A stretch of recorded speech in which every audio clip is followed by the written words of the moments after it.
Good morning. Welcome to Westbridge Church. My name's Jeremiah. I'm one of the pastors here, and it's so great to have you with us. I want to say hello to those of you joining us on our online campus. Thanks for participating through that venue. And if you're in a parent viewing room, that's a great option. If you have small children you prefer to keep with you during the service. Hello to everybody in our cafe. Thanks for joining us there. And man, happy Mother's Day. When I think about all that moms do and all that they worked for and sacrificed for, my own mom and my wife, who is a mom to our 4 kids, and I just am so grateful for all that you do, all that you sacrifice, and we want to celebrate you today. Also, I just want to let you know that this is a couple more weeks left of this series, and then we enter a whole new schedule. We go into our summer schedule, which will move us from 3 services to 2 services. So you'll have to choose between 9 and 10:30. That'll start right after Memorial Day. So Memorial Day weekend, no services here in the building, online only. And then from there, we'll move to our summer schedule starting June 4th. And then that's just for the summer. We move back to our 3-service schedule in the fall. So just kind of put that on your radar. The other thing is, before we jump in today, I want to let you know that right after this service, right here in the front, we do 5 and 5. And so that's 5 things about Westbridge Church in 5 minutes or less. And if we've never met before, or if you're kind of exploring church and you just want to learn more about who we are as a church, this is the simplest, easiest way to get some of those questions answered. And so we'll just do 5 things about Westbridge Church in 5 minutes or less. Cool. Now, we're in a series called Asking for a Friend, and man, this has been a fun series. So we've asked a bunch of these questions, asked and answered a bunch of these questions, and they are, how can anybody believe in resurrection? We kicked this off right after Easter. How can I make sense of the Bible? Where did the Bible come from? What is it? How do I read it? Then we talked about how could a loving God allow suffering? Or a lot of times people ask the question, why do bad things happen to good people? We walked through that. Last week, can I have faith and still doubt? Many people believe that if I doubt, that's not faith, that's the opposite of faith. I really believe doubt is a part of the faith process, that it leads us to faith. And so if you missed any of those weeks, I'd encourage you to check them out. Today, we're going to dive into the question around faith and science. This is one of the biggest questions that came up when we did our poll on Easter. And it's kind of this question of, doesn't faith stand in opposition to science? Or, put another way, doesn't science disprove faith? Or can you actually have faith and still believe in modern science? And maybe you've had that question, or maybe you've had a friend who's had that question, and it caused you or it caused someone else to sort of push pause on the whole God thing because you think, I can't reconcile faith with what I've come to understand about science. And if that's you, I'm hoping that you'll be open to this conversation today. We have a few minutes together, and what I'd love to do in the next few minutes is just completely resolve all the issues surrounding evolution and age of the earth and who's the creator and what about the Big Bang and where'd the dinosaurs go. It'll be a lot of fun. So, hang in here with us. Now, I do have a confession to make before we start this topic on faith and science, and it's this. I am not a scientist. So I'm just going to give you a minute to gather yourself around that realization that I'm not a scientist. But what I've done is a lot of research on this, and I've looked into a lot of these things myself. And I hope that you'll come to the conclusion that I have, that there is an amazing faith affirmation in science. That science actually affirms faith. And as followers of Jesus, we do not need to be at war with science. That faith and science are actually not at odds. Our faith is an informed faith. And I think what you'll discover is that science actually affirms belief in God. It doesn't disprove it. One little boy got home from church. I heard this story recently, and he got home from church, and his dad said, "What'd you learn about at church today?" And he said, "Oh, we learned about faith." And the dad said, "Well, what is faith?" And he goes, "Well, faith is believing in a bunch of stuff that you know is not true." And I think he got that a little twisted, right? And unfortunately, that's how sometimes the way that it gets communicated is that you have to believe in things that aren't true if you're going to believe in God. And science gets pitted against faith, and the two are at odds with each other. And science has become politicized to a large degree. And so the message that comes ringing through is that faith and science are mutually exclusive. If you're going to have faith, then you pretty much have to disconnect your brain and just believe in a bunch of nonsense. And then if you're going to believe in science, you pretty much have to suspend any type of belief in anything supernatural. And that the two can't go hand in hand. And there's a couple of myths that you have to deal with when you talk about faith and science, and they're really perpetuated in our modern culture. And one is this, that scientists are anti-faith. The idea is that if I'm a scientist, I study what's happening in the natural world, and therefore I must discard anything that is supernatural. And over the last couple of decades, there's been a big movement called the New Atheists, led by Richard Dawkins and a couple of other prominent authors. Richard Dawkins wrote a book called The God Delusion. And they've gotten a lot of airtime and gotten quite a large platform and claimed that scientists are anti-faith. And the idea and the thinking is this: an intelligent person would never choose to be a person of faith because you aren't basing your life on empirical evidence. And this myth is simply not true. In fact, Elaine Howard Eklund is a professor at Rice University, and she actually published a book several years ago called Science versus Religion. And the idea was, can the two actually exist in harmony? And here's basically the summary of her book. She conducted all kinds of interviews, and it says Eklund surveyed nearly 1,700 scientists and interviewed 250 of them. She finds that most of what we believe about the faith lives of elite scientists is wrong. This is the conclusion. Over 50% of them are religious. In fact, what they're finding more and more and more and more and more is that the study of science is actually moving scientists toward faith in God and not away from it. That the viewpoint of atheism within the scientific community is actually shrinking because the more that people study a universe of order and complexity and design, the more scientists are being pointed toward the logic of an intelligent design. It's fascinating to think about. And so this myth that scientists are anti-faith is really just a myth. It's been perpetuated, but there's another myth that goes on the flip side of that, and it's this, that Christians are anti-science. So scientists must be anti-faith, and if you're going to be a follower of Jesus, then you just have to throw science out the window. And neither of those things is true. And sometimes that gets perpetuated because of things that have happened in history where we go, see, the church is against science. In 1632, Galileo proposed that based on his study of the cosmos and based on his study of planets and stars and the way that they move, that he suggested that it's very possible that the sun does not actually rotate around the earth, but that the earth rotates around the sun. And based on that, he presented that belief and he presented that idea, and the church found it to be heresy. Because when they read Psalm 104, it said, he set the earth on its foundations, it can never be moved. Now, rather than understanding that that is a poetic telling of the fact that God holds all things together, they didn't read it that way. And so they tried Galileo for heresy, and he was put under house arrest for the rest of his life. And that's a huge misstep by the church. But isolated incidents like that don't build a case that Christians are just anti-science. For followers of Jesus, all truth is God's truth. And so if something actually happens to be proven true in the scientific community, we would be wise not to ignore that, but rather go, okay, how do I then use that information to inform what God is up to in the world? And we believe it's because God created it that way. You don't have to fight against proven science. You don't have to be afraid of proven science. John Polkinghorne was a quantum physicist who worked at Cambridge University. He was a distinguished chair in a prestigious university for years and years. And then one day he stepped down from his chair in the physics department and decided to pursue training as an Anglican priest. And this raised a lot of questions in the scientific community. How could somebody who is so scientific decide to do something that was perceived to be so anti-science? But John Polkinghorne, in his studies, he actually writes this. He says, both are concerned with the search for truth. If science and theology are both concerned with the search for truth, they are friends and not foes. They actually go hand in hand. This is what a quantum physicist has come to believe, that they are both involved in the search for truth. So, as you approach faith and science with the right frame of mind, I genuinely believe you will discover that you can hold science and faith in their proper places simultaneously. And since science is the study of the natural world, if you have the faith that God created the natural world, then science is simply the study or the observation of what God is up to in the natural world. You could say it like this: science answers how questions, and faith answers why questions. And you can ask the same question, but they are oriented differently.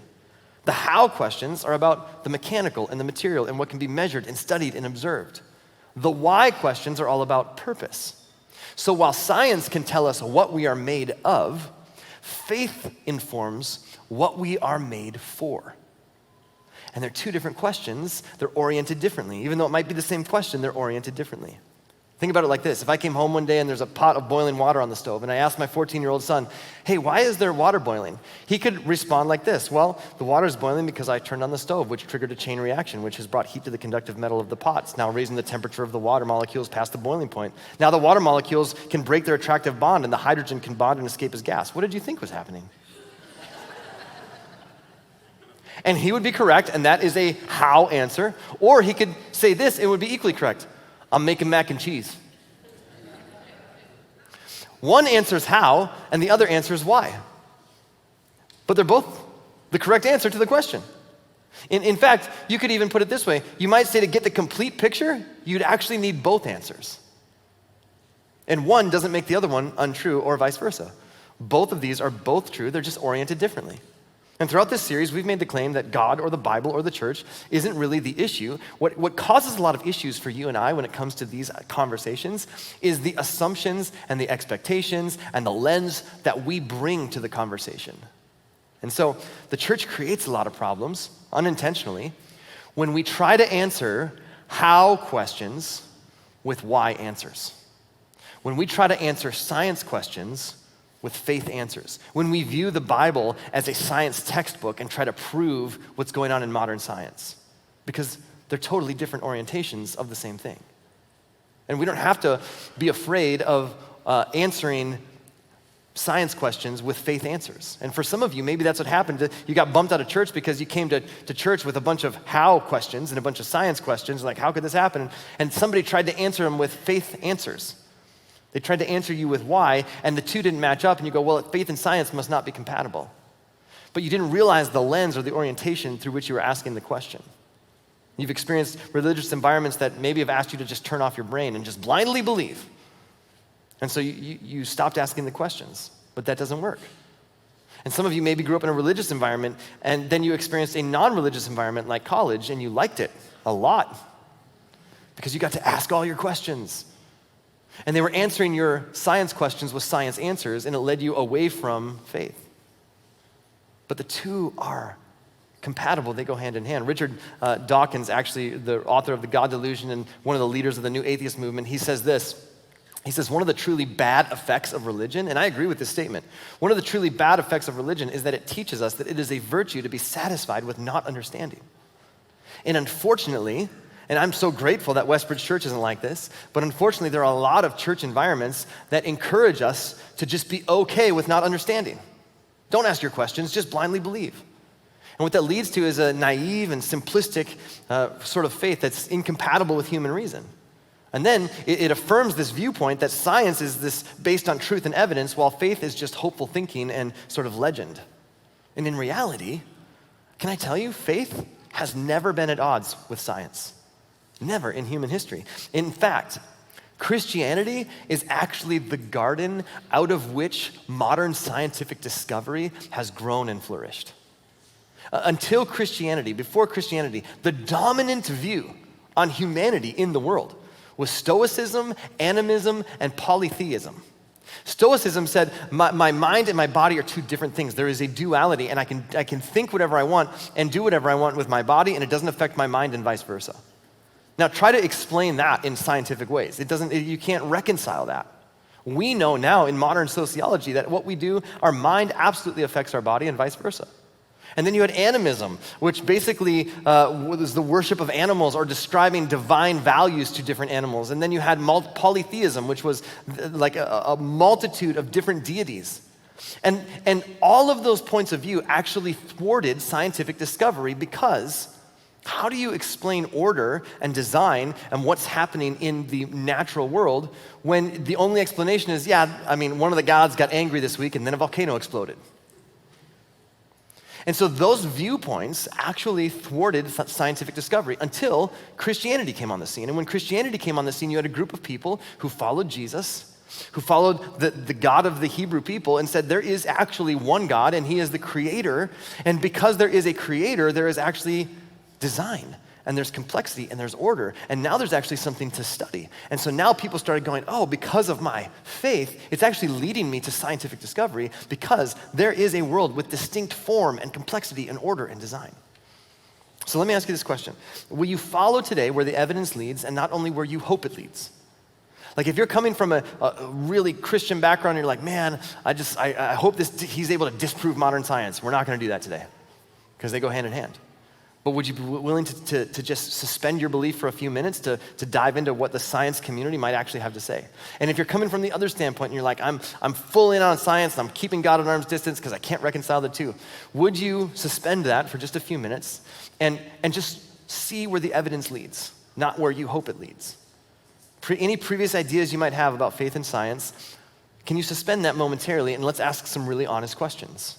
And there's a big difference between, yeah, I'm not sure I believe it, and I don't want to believe it.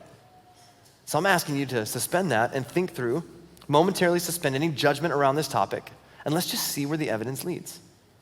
The writer of Hebrews actually says this: faith shows the reality of what we hope for. It's the evidence of things we cannot see.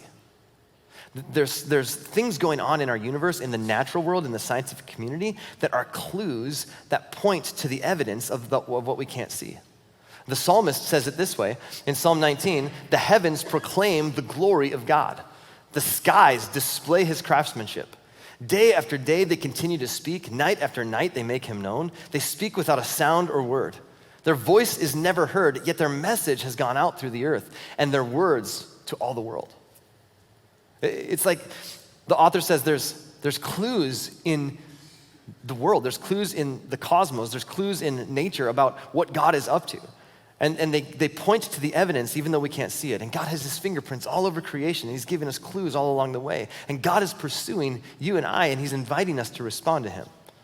Now, you might think to yourself this: well, I want that to be true, but it just feels like the Bible and its stories are antiquated and incompatible with modern science. And I totally get where you're coming from. Take, for example, the story of creation. The creation narrative tells us that God created the earth in 6 days. And if you track the genealogies back and you go, see, if I track generations and the genealogies that are listed in Scripture back to Adam and Eve, we get the earth in 6,000 years. The earth is 6,000 years old. And I totally understand that. Now, modern science has come up with a slightly larger number, about 4.5 billion. I'm not a mathematician, okay, but that's a little bit bigger. There's some disparity there, right? And now I have to choose, okay, well, is the earth 6,000 years old because that's the literal interpretation of the scriptures? Or is it possible to believe in the scriptures while still understanding the thermal ionization mass spectrometry as it relates to the field of geology and the half-life of isotopes?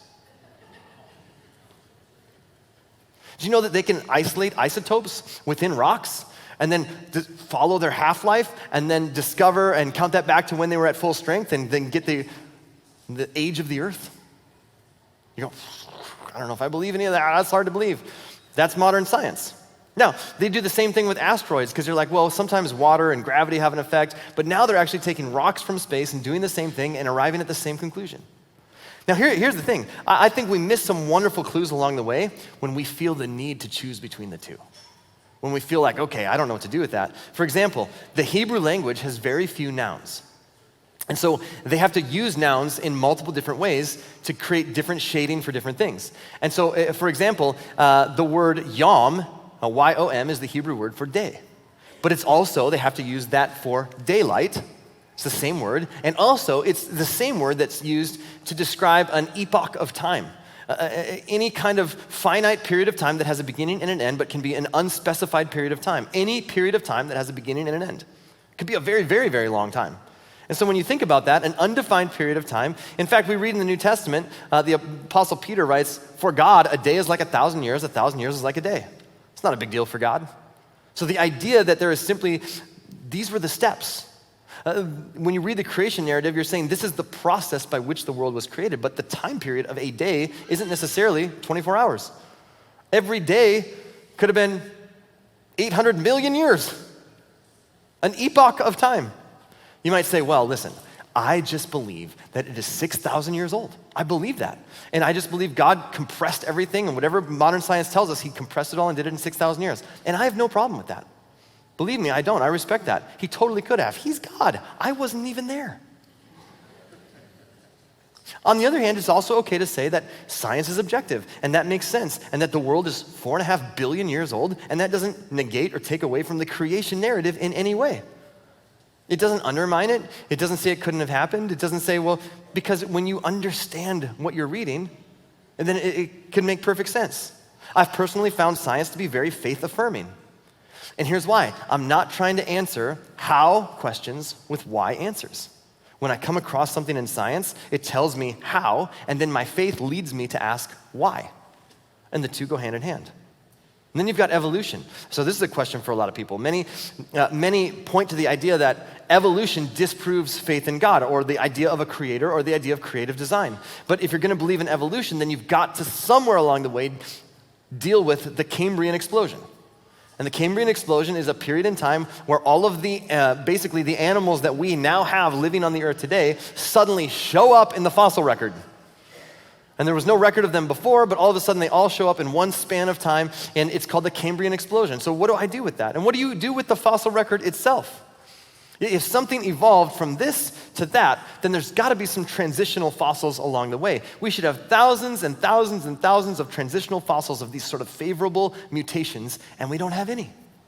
In fact, evolutionary biologist Stephen Jay Gould, who himself is not a believer, he actually writes this. He says, the extreme rarity of transitional forms in the fossil record persists as the trade secret of paleontology. Now you hear that and you're just like, I have no idea what you're talking about, dude. Here's basically what he's saying. He summarizes it. He says, the evolutionary tree that adorns our textbooks have data only at the tips and nodes of their branches. The rest is inference. In other words, he's saying if you look at a tree and you think about how we talk about evolution, all we have is the very tip at the end of a branch, and we've colored in the rest with what we think happened. That's fascinating. That word inference sounds a lot like faith to me. Everybody is using faith in this process, folks, wherever you land on it. And so today, I want to give you 3 helpful questions that will help as you dive into faith and science. 3 things that will just give you a filter as you begin to dive into this for yourself, and I hope that you will. Because I think that science really affirms faith in God. And the first question to ask is this: what caused everything that exists? Like, where did this all come from? What caused all this? This is often referred to as the cosmological question. Is this created by an intelligent designer? Is there an infinite God, or is the universe itself just self-sustaining? Is it just self-existent? Something had to come first, God or matter. And we can't prove it today, but we want to take the data that we have available and determine the reasonable probability.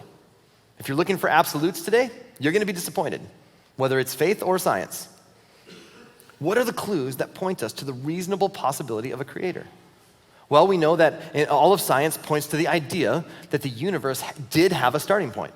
In 1929, Edwin Hubble, the Hubble telescope is named after him, was able to prove that the universe is constantly expanding. It's moving at an incredible speed, that the universe is expanding. And so as he studied the expansion of the universe, he started to come to the logical conclusion that if the universe is expanding outward, it must have had a starting point. And so he created this theory about the starting point, and then other scientists started to add on to that. And in 1964, Arno Penzias and Robert Wilson discovered the cosmic microwave background.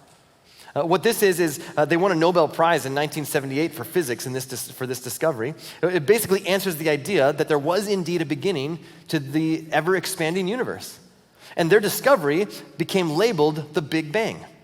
Now, when you hear Big Bang, if you grew up in some kind of church community that was threatened by the Big Bang theory, that really rocked the Christian world. Because scientists were saying, see, if there's a Big Bang, then the whole creation was a myth. The Big Bang proves that there is no God, because what it proves is that the universe just exploded out of nowhere. I think just the opposite. There had to be matter that exploded. Where did that matter come from? There was a Big Bang? I totally believe that. That's how God did it. That's so cool. That's amazing.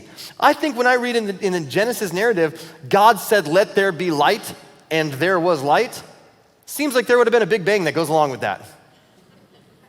Oh, that's amazing. I want to review that record someday. That's super cool. The Big Bang caused the universe to be continually expanding. And yet one of the things that they're discovering now is that the universe is actually, in its nonstop expansion, is actually starting to wind down. Think about that. So there was a beginning, and there's going to be an end. Now, it's not anytime soon. I would keep paying your mortgage. But The cosmological question, where does all this come from? Everything that exists started somewhere. That's the cosmological question. And that question does not prove God, but it's a really good clue. In Genesis 1, it says, in the beginning, God created the heavens and the earth. This lines up with a Big Bang. Science and faith are not at odds. In fact, another great clue is called the anthropic principle. This is the fine-tuning of the universe. It seems as though the universe, especially when you get to planet Earth, it seems as if it's been fine-tuned to support and sustain human life. Somehow, this planet's just made for it. And there are so many variables that had to be perfectly fine-tuned. If even one of those variables was off by a fraction of a fraction of a fraction, our planet would cease to exist. Francis Collins was the director of the Human Genome Project. It was a huge project which was responsible for mapping out the entire human genome, all the DNA of human beings, basically. He started off as an atheist, and through his study in genetics, just came to go, there is absolutely no way that this just happened. There has to be creative design, and became a follower of Jesus. In fact, he wrote a book called The Language of God. It's a fantastic read if you are looking for something scientific to read this week. And the more he studied genetics, the more it pointed him toward the idea of an intelligent creator. And so he writes this about this topic of the universe and the anthropic principle and how the world just seems to be fine-tuned to sustain human life. He says, when you look from the perspective of scientists at the universe, it looks as if it knew we were coming. There are 15 constants. He's talking about in the universe, there are these 15 constants. He says, he gives some examples, the gravitational constant, various constants about the strong and weak nuclear force, etc., that have precise values. If any one of these constants was off by even 1 part in a million, or in some cases, 1 part in a million, the universe could not have actually come to the point where we see it. Matter would not have been able to coalesce. There would have been no galaxy, stars, planets, or people. His conclusion is this: in sum, our universe is wildly improbable. Now think about that.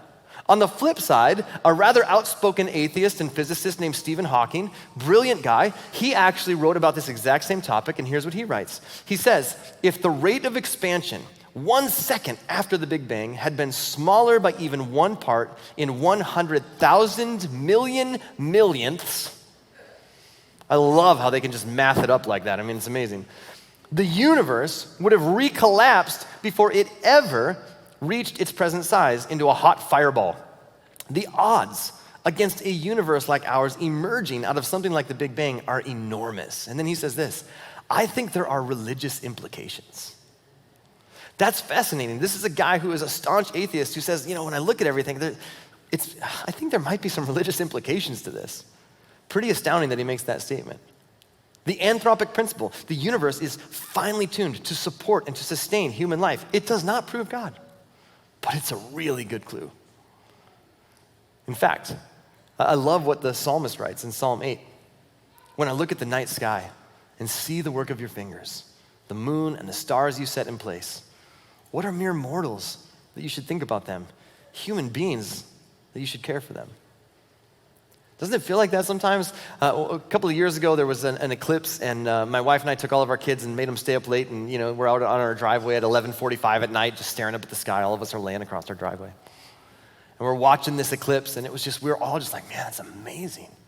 And you start to sense a little bit of what the psalmist writes when he's like, when I look at all of this, when I look at the vastness of the universe and things that are going on in the cosmos that we can't even understand, and to think that the God who created all of that is mindful of me, that's fascinating. It's absolutely amazing. It leads me to believe that science actually supports faith. It actually points toward an intelligent and loving creator and not away from it. And that's a great question for us to ask. Where did everything come from that exists? Here's the second big question to ask. What caused humanity's desire for morality? I mean, what is it about human beings that causes us to have some sort of sense of right and wrong? C.S. Lewis wrote a book a long time ago, it's been around for forever, called Mere Christianity, and the opening part of his book is called Right and Wrong as a Clue to the Meaning of the Universe. Lewis demonstrates that there is a universal sense of morality in every culture. There is a universal understanding of right and wrong that seems to be hardwired into every human being. What if God doesn't actually exist? Then what does that make us as human beings? Scientist Carl Sagan said we are cosmic accidents. So if God doesn't exist, then we're just a bunch of cosmic accidents bumping into each other out here in this thing called space and this planet that we live on. But one of the clues that tends to push against that idea is the idea of morality, the sense of right and wrong that is hardwired into human beings. Why is that? I would suggest that it's because we are created in the image of God. There is something in us that is drawn to this. And while different cultures have different standards, everyone has a standard of morality. In fact, Solomon would eventually write it like this. In Ecclesiastes, he says, God made everything beautiful for its own time. He has planted eternity in the human heart. But even so, people cannot see the whole scope of God's work from beginning to end. He says, we in our finite humanity, we're not able to see what God is up to from the beginning all the way to the end. And yet, in the midst of that, God has planted eternity in the human heart. There's something that's been inside of us, a sense of right and wrong in eternity, and we are drawn to be connected to the source of that morality. We're drawn to it. There is a want to, and that want to is called faith. Evolution argues that basically what presently exists in us is nothing more than what is and what has been essential for our survival. It's the classic phrase around evolution, the survival of the fittest. And so the idea behind evolution is that I'm only going to do things that are in my own best interest for my own survival. Anything outside of that is really useless for me. And yet, all around the world, people believe in God, even though God is not essential for survival. It completely flies in the face of evolutionary theory. In fact, faith in God from an evolutionary standpoint is useless because it costs time and it costs money. It actually compels its members to even make sacrifices that sometimes undermine their own well-being, oftentimes for the best interest of somebody else. Oftentimes that person is a stranger. Think about that. It has nothing to do with survival of the fittest. And if evolution were true, if it was survival of the fittest, then why in the world would any human being ever do anything altruistic or for the benefit of someone else ever? It seems we would ever only do things that served our own self-interest. But there is something in us that draws us to serve the other, even when the other is somebody that we don't know. What is that causes us to want to be a part of something bigger than ourselves? German philosopher Immanuel Kant in the 17th century, he wrote this. He says, 2 things fill me with constantly increasing admiration and awe the longer and more earnestly I reflect on them. The starry heavens without and the moral law within. In other words, he says, there are these 2 big things that really keep me anchored. There are these 2 great clues that are continually pointing me to the idea of a creator. The universe, what's happening in the cosmos, and what God's doing in my own heart. This is the evidence of things we cannot see. And so the cosmological question asks, what caused everything to exist? Where did matter come from? If not intelligent design, then what? And you've got to answer that question, and it's a great question. And the anthropic principle asks how this planet seems to be so fine-tuned to support and to sustain human life to such an incredible degree. And the morality question asks us how we are drawn to something so much bigger and more loving and have some agreed upon sense of right and wrong outside of ourselves. And I can tell you, none of these things prove God, but they're really good clues. Here's the third question we should ask ourselves. If the evidence leads to a God of love, how will I respond? How will I respond? What difference does this make in my life? I don't believe that faith and science need to be in conflict. Science tells me how, and faith tells me why. And the why behind it is you. God loves you. God wanted to love you. God wanted to create you and love you, and so he created a space and a place where it could happen. And it's so important that we understand the Bible is not a science textbook. It's not written to be a science textbook. And we got to make sure that we don't, as the church, try to answer science questions with faith answers, but that we understand that there's a different orientation to those questions and that they can both be simultaneously true and they are not mutually exclusive. The goal is not to answer science questions with faith answers. The point of the scriptures is to point us to a loving creator. One more quote from Francis Collins. He's the guy from the Genome Project. He says this: "In this modern era of cosmology, evolution, and the human genome, is there still the possibility of a richly satisfying harmony between the scientific and the spiritual worldviews? I answer with a resounding yes.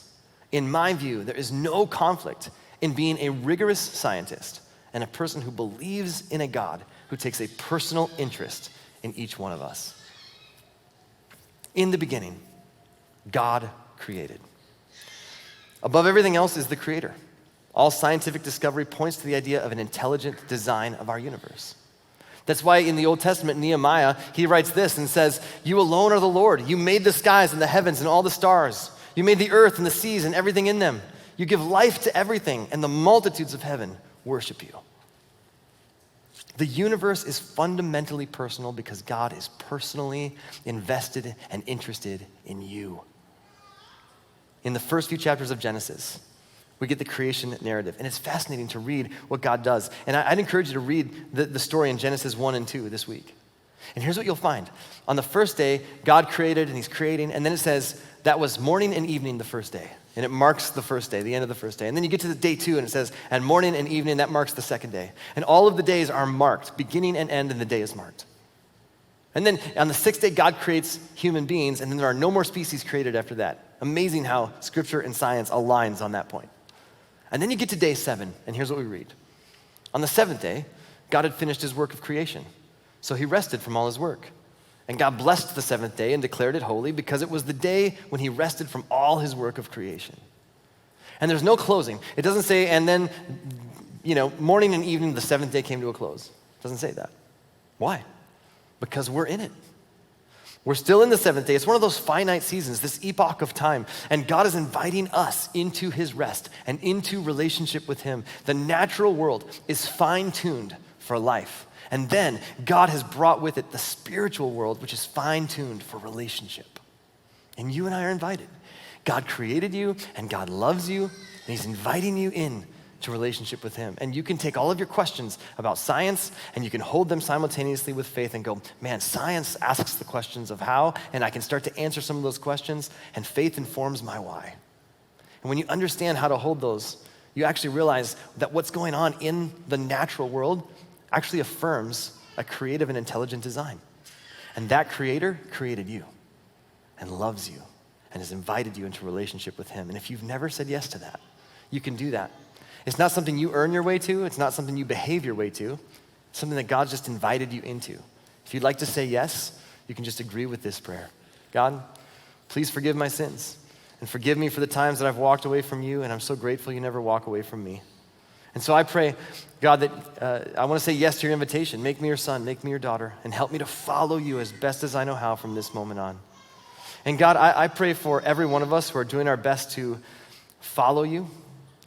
When it comes to these questions of faith and science, I pray, God, that you would help us to lean into you, that the questions around science would just affirm our faith, and that we would be reminded how much you love us, and it would cause us to love others as you have loved us. We pray this in your name. Amen.